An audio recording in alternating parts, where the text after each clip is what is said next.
TNPSC பொதுத்தமிழ். First question, கீழ் காண்பவர்களுள் கவியரசு என்னும் பட்டம் பெற்றவர் யார்? தாராபாரதி, பாரதிதாசன், முடியரசன், பாரதியார். விடை முடியரசன். 1966 பரம்பு மலையில் நடந்த விழாவில் குன்றக்குடி அடிகளார் இவருக்கு இப்பட்டம் வழங்கப்பட்டது. செகண்ட் ஒன், தாராபாரதியின் இயற்பெயர் என்ன? சுப்பரத்தினம், மாணிக்கம், துரைராசு, ராதாகிருஷ்ணன். விடை ராதாகிருஷ்ணன். தாராபாரதி என்பது இவரது புனைப்பெயர், ராதாகிருஷ்ணன் என்பதே இவரது இயற்பெயர்.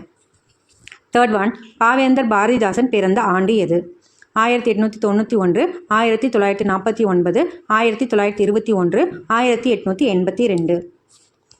விடை 1891. பாரதிதாசன் ஏப்ரல் 29, 1891 அன்று புதுச்சேரியில் பிறந்தார்.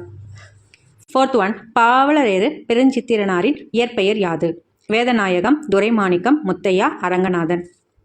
விடை துரைமாணிக்கம். பெருஞ்சித்திரனார் தனது இயற்பெயரான மாணிக்கம் என்பதை துரை மாணிக்கம் என வழங்கினார்.